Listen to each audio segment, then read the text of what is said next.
नमस्कार विद्यार्थी मित्रांनो, स्वागत आहे सर्वांचं आपल्या यूट्यूब चॅनलवर. मित्रांनो, आजच्या या व्हिडिओमध्ये आपण केंद्र प्रमुख भरती 2025 मध्ये जो आज झालेला पेपर आहे, तर आज झालेल्या पेपरमधील बघा असे काही प्रश्न जे आजच्या पेपरमध्ये विचारण्यात आले होते, जे की आपल्याला कमेंट्सद्वारे प्राप्त झालेले आहेत. तर ते प्रश्न दिनांक 3 फेब्रुवारी 2026 रोजी झालेल्या पेपरमधील प्रश्न आपण आजच्या या व्हिडिओमध्ये घेणार आहोत. उद्या होणाऱ्या परीक्षेकरता नक्कीच तुम्हाला या व्हिडिओचा फायदा होईल. त्यामुळे सर्वांनी हा व्हिडिओ उद्या शेवटपर्यंत बघायचा आहे. आणि जर चॅनलवर प्रथम आले असाल तर सर्वप्रथम चॅनलला सबस्क्राईब करायचं आहे. चला तर मग व्हिडिओला सुरुवात करूया. बघा विद्यार्थी मित्रहो, या ठिकाणी आपल्याला प्रमुख शैक्षणिक संस्था ज्या आहेत त्यावर आधारित प्रश्न हे आपल्याला 100% परीक्षेमध्ये बघायला मिळत आहेत. त्यामुळे या ठिकाणी प्रश्न बघा काय होता. युनिसेफ या संस्थेची स्थापना कधी झाली? ओके, युनिसेफ ही जी संस्था आहे या संस्थेची स्थापना कधी झाली? 11 डिसेंबर 1946, 10 ऑक्टोबर 1946, 1 सप्टेंबर 1963 की 17 ऑगस्ट 1965. तर युनिसेफ या संस्थेची स्थापना जी आहे ही 11 डिसेंबर 1946 मध्ये झाली होती. पर्याय क्रमांक 1 या प्रश्नाचं योग्य असं उत्तर आहे. ओके, बघा विद्यार्थी मित्रो, युनिसेफची स्थापना जी आहे ती 11 डिसेंबर 1946 मध्ये करण्यात आलेली होती. आता याचं थोडंसं डिटेलमध्ये आपण माहिती समजून घेऊया. बघा, युनिसेफ ही संघटना, या संघटनेची स्थापना ही 11 डिसेंबर 1946 रोजी झाली. पूर्ण नाव काय? तर United Nation children's fund. Okay, बघा या ठिकाणी आपल्याला आज जर स्थापना विचारतो, उद्याच्या शिफ्टमध्ये आपल्याला काय या ठिकाणी काय विचारायचं असते, तर आपल्याला या ठिकाणी याचं पूर्ण नाव विचारू शकते. त्यामुळे हा पॉइंट IMP आहे, नोट डाऊन करून घ्यायचा आहे. ओके, पूर्ण नाव देखील विचारले जाऊ शकते. कोणी केली स्थापना? तर संयुक्त राष्ट्रसंघ म्हणजे युनायटेड नेशन्स यांनी याची स्थापना केली. ओके, आणि स्थापनेमागचा जो मूळ उद्देश काय होता? तर दुसऱ्या महायुद्धानंतर युरोपमधील बालकांना आपत्कालीन मदत करणे. बघा, युरोपमधील जे बालक आहेत त्या बालकांकरता त्यांना आपत्कालीन मदत मिळावी याकरता जी आहे युनिसेफ या संघटनेची स्थापना करण्यात आली.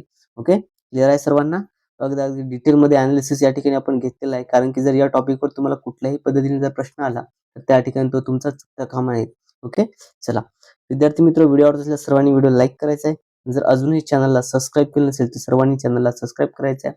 तसेच आपण आपल्या चॅनलवरती TET तसेच CTET चे सर्व काही व्हिडिओज यापूर्वी आपण अपलोड केलेले आहेत. ते व्हिडिओ देखील तुम्ही बघू शकता. जर तुम्ही TET तयारी करत असाल तर सर्वांनी चॅनलला सबस्क्राईब करायचं आहे. ओके, बघा आता या ठिकाणी विद्यार्थी मित्र, मुख्यालय लक्षात घ्या. याचं मुख्यालय न्यूयॉर्क या ठिकाणी. ओके, अमेरिकेतील न्यूयॉर्क या ठिकाणी याचं मुख्यालय येतं. यानंतर पुढचा प्रश्न बघा. पुढील प्रश्न काय? केंद्र प्रमुखांनी शाळा भेटी दरम्यान डॅश डॅश बाबी पडताळून पाहणे आवश्यक असते. बघा, केंद्र प्रमुख ज्यावेळेस शाळेला भेटी देतात तर शाळा भेटी दरम्यान कोणत्या बाबी त्यांनी पडताळून पाहणं आवश्यक आहे बरं? ओके, कोणत्या बाबी? शिक्षकांनी केलेले कार्य, विद्यार्थ्यांची अध्यक्षमता, विद्यार्थ्यांचे स्वाध्याय, गृहपाठ इत्यादी की यापैकी सर्व. विद्यार्थी मित्र, यापैकी सर्वच कार्य हे तपासून पाहणे आवश्यक असतं. ओके, शिक्षकांनी काय कार्य केले, विद्यार्थ्यांची अध्यापन क्षमता कशी आहे, विद्यार्थ्यांचे स्वाध्याय, गृहपाठ इत्यादी हे सर्व त्यामध्ये येत असतं. यानंतर पुढचा प्रश्न घेऊया. बघा, सुधा आणि राधा खेळत होत्या या वाक्यातील अधोरेखित शब्दाची जात आपल्याला ओळखायची आहे. ओके, बघा अधोरेखित शब्दाची जात, नाम, क्रियापद, कर्म की उभयान्वयी अव्यय. विद्यार्थी मित्र, ऑप्शन नंबर डी उभयान्वयी अव्यय हे या प्रश्नाचं योग्य असं उत्तर आहे. बघा, एखाद्या गोष्टीला घटकाला दिलेलं नाव म्हणजे नाम होय. नामाचे सामान्य नाम आणि विशेष नाम असे प्रकार पडतात. ओके, नामाचे सामान्य आणि विशेष असे प्रकार पडतात.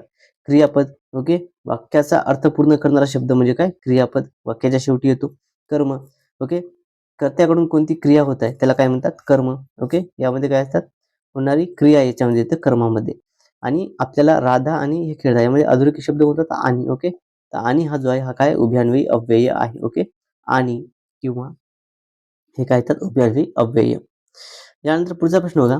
वारंवार हे कोणते अव्यय आहे? बघा, अव्ययाचे जे काही प्रकार येतात त्यामध्ये वारंवार हे कोणते अव्यय आहे? कालवाचक, संख्यावाचक, रीतिवाचक की स्थलवाचक. तर बघा, एखादी गोष्ट काय म्हणतो आपण, जर वारंवार होत असेल, ओके, वारंवार म्हणजे नित्य नेहमी घडणारी क्रिया.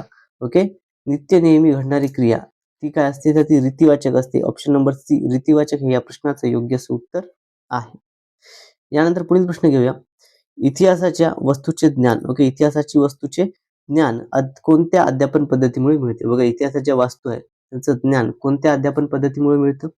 आधार पद्धती, कथन पद्धती, स्पष्टीकरण पद्धती, व्याख्यान पद्धती. ऑप्शन नंबर 1 आधार पद्धती हे या प्रश्नाचं योग्य असं उत्तर असणार आहे. यानंतर पुढील प्रश्न घेऊया. बघा, वर्गातील शिक्षकांच्या संप्रेषणास काय म्हटले जाते? ओके, वर्गातील जे शिक्षणाचं संप्रेषण आहे, शिक्षकाच्या संप्रेषणास काय म्हटले जाते? आंतरवैयक्तिक संप्रेषण, जनसंप्रेषण, समूह अंतर्गत संप्रेषण की समोरासमोरील संप्रेषण, तर याला समूह अंतर्गत संप्रेषण असे म्हणतात. ऑप्शन नंबर सी आपल्या या प्रश्नाचं योग्य असं उत्तर आहे. यानंतर पुढील प्रश्न बघा, राज्यात औपचारिक प्राथमिक शाळांना पर्याय म्हणून पर्याय योजना म्हणून महाराष्ट्र शासनाने डॅश डॅश सुरू केले. काय सुरू केले होते बघा. या ठिकाणी विद्यार्थी मित्र, जिल्हा प्राथमिक शिक्षण प्रक्रिया, सर्व शिक्षा अभियान, वसती शाळा की आमची शाळा. बघा, औपचारिक प्राथमिक शाळा ज्या आहेत तर त्यांना पर्याय म्हणून महाराष्ट्र शासनाने काय सुरू केल्या, तर वसती शाळा सुरू केल्या. काय सुरू केल्या, तर वसती शाळा त्या ठिकाणी सुरू करण्यात आलेल्या होत्या. त्याच्यामुळे ऑप्शन नंबर सी वसती शाळा हे या प्रश्नाचं योग्य असं उत्तर आहे. वसती शाळा. यानंतर पुढील प्रश्न घेऊया. पुढचा प्रश्न बघा, क्षमतानिष्ठ चाचणीतील प्रात्यक्षिक परीक्षेत विद्यार्थी कृती करताना चुकत असेल तर त्याला काय करावं लागेल, कोणती क्रिया करावी, काही सांगू नका, आवश्यक तिथे सूचना द्या, पाहिजे ते करू द्या. बघा, प्रात्यक्षिकात विद्यार्थी चुकत आहे. कृती करताना चुकत आहे, तर त्या काय त्या ठिकाणी आवश्यक त्या ठिकाणी तो चुकतोय ना, मग त्या ठिकाणी त्या सूचना द्याव्या लागतील. ऑप्शन नंबर बी या प्रश्नाचं योग्य असं उत्तर आहे. यानंतर पुढील प्रश्न बघा, शाळा ही समाजाची छोटी प्रतिकृती आहे असे खालीलपैकी कोणत्या शास्त्रज्ञाने म्हटले आहे. शाळा जी आहे ही समाजाची छोटी प्रतिकृती आहे असं कोणत्या शास्त्रज्ञाने म्हटले आहे. रुसो, प्लेटो, जॉन डुई की फोबेल. असं कोणत्या मानसशास्त्राने म्हटलं, तर असं म्हटलं आहे John Dewey. Option number C या प्रश्नाचं योग्य असं उत्तर आहे. चला विद्यार्थी मित्र, व्हिडिओ आवडत असल्यास सर्वप्रथम जर आपलं चॅनल तुम्ही अजूनही सबस्क्राईब केलं नसेल, सर्वप्रथम सर्वांनी चॅनलला सबस्क्राईब करायचं आहे, सोबतच व्हिडिओला लाईक देखील करायचं आहे. यानंतर पुढील प्रश्न बघा, माध्यमिक शिक्षण आयोग डॅश डॅश चे दुसरे नाव आहे. कशाचे आहे, राधाकृष्ण आयोगाचे, हंसाबेन मेहता समितीच्या आयोगाचे, ताराचंद समिती, मुदलियार समिती. तर हे कशाचं आहे, तर हे मुदलियार समितीचं दुसरं नाव आहे. यालाच काय म्हणतात, मुदलियार समितीलाच काय म्हणतात, तर यालाच माध्यमिक शिक्षण आयोग असे देखील म्हणतात. माध्यमिक शिक्षण आयोग. क्लिअर आहे. चला, माध्यमिक शिक्षण आयोग कशा म्हणतात, मुदलियार आयोगाला माध्यमिक शिक्षण आयोग म्हणून देखील ओळखल्या जाते. युनिसेफची संस्था डॅश डॅश नावाने ओळखली जाते. युनिसेफची संस्था ही कोणत्या नावाने ओळखली जाते, संयुक्त राष्ट्रीय बालनिधी, संयुक्त राष्ट्राची बालसभा, संयुक्त राष्ट्राची विश्व परिषद की संयुक्त राष्ट्राची शिक्षण योजना. युनिसेफची संस्था आहे ही विद्यार्थी मित्र ही संयुक्त राष्ट्राची बालसभा म्हणून ओळखली जाते. ऑप्शन नंबर बी या प्रश्नाचं योग्य असं उत्तर आहे. यानंतर पुढील प्रश्न बघा, इंदिरा गांधी मुक्त विद्यापीठ इंदिरा गांधी मुक्त विद्यापीठ इग्नू चे मुख्यालय कुठे आहे. कुठे असणार आहे मुख्यालय, नवी दिल्ली. कोणते आहे, नवी दिल्ली या ठिकाणी आहे. इंदिरा गांधी मुक्त विद्यापीठ कुठे, नवी दिल्ली इग्नूचं. नाशिक या ठिकाणी कोणतं आहे, तर यशवंतराव चव्हाण मुक्त विद्यापीठ. बघा, यशवंतराव चव्हाण मुक्त विद्यापीठ जे आहे याचं मुख्यालय कुठे येतं, नाशिक या ठिकाणी येतं. पुढे येते सावित्रीबाई फुले. सावित्रीबाई फुले मुक्त विद्यापीठ पुणे या ठिकाणी येतं. बघा, या ठिकाणी आपण डिटेलमध्ये माहिती समजून घेऊया. इंदिरा गांधी राष्ट्रीय मुक्त विद्यापीठ इग्नू जे आहे याची स्थापना ही 1985 मध्ये झाली होती. 1985 मध्ये मुख्यालय कुठे आहे, तर नवी दिल्ली. मुख्यालय कुठे येतं, नवी दिल्ली या ठिकाणी याचं मुख्यालय आहे. स्थापनेचा कायदा कोणता आहे, कोणत्या कायद्याअंतर्गत याची स्थापना झाली, तर इंदिरा गांधी राष्ट्रीय मुक्त विद्यापीठ अधिनियम 1986 भारतीय संसदेचा हा कायदा आहे. आणि मुख्यालय ज्यावरती आपण प्रश्न घेतला होता ते म्हणजे नवी दिल्ली या ठिकाणी. बघा, आपल्याला आजच्या शिफ्टमध्ये मुख्यालय विचारलं, उद्याला आपल्याला स्थापना विचारली जाऊ शकते. किंवा त्याचा कायदा विचारला जाऊ शकते. त्यामुळे सर्व घटक हे काय परीक्षेच्या दृष्टिकोनातून महत्त्वपूर्ण आहे. त्यामुळे आपण डिटेलमध्ये याचं अनालिसिस घेत आहोत. व्हिडिओ आवडत असल्यास सर्वांनी व्हिडिओ लाईक करायचा आहे आणि अजूनही जर चॅनलला सबस्क्राईब केलं नसेल तर सर्वांनी चॅनलला सबस्क्राईब करायचं आहे.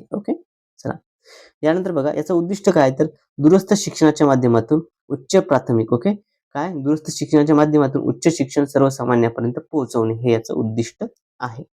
यानंतर पुढील प्रश्न घेऊया, केंद्रीय प्राथमिक शाळांना केंद्र प्रमुखाची गोपनीय अहवाल कोण लिहितात. बघा, केंद्रीय प्राथमिक शाळा जे असतात त्यांना केंद्र प्रमुखाचे जे गोपनीय अहवाल असतात ते कोण लिहितात, केंद्र मुख्याध्यापक, विस्तार अधिकारी शिक्षण, गट शिक्षणाधिकारी प्राथमिक. कोण लिहित असतं, तर हे विस्तार अधिकारी शिक्षण हे लिहित असतात. ऑप्शन नंबर बी या प्रश्नाचं योग्य असं उत्तर आहे. बघा, केंद्र प्रमुखांना जो गोपनीय अहवाल आहे हा विस्तार अधिकारी देत असतात. बघा, यानंतर पुढील प्रश्न बघा, जिल्हा परिषदेच्या डॅश डॅश शाळेकरता केंद्र प्रमुख पद निर्माण करण्यात आले.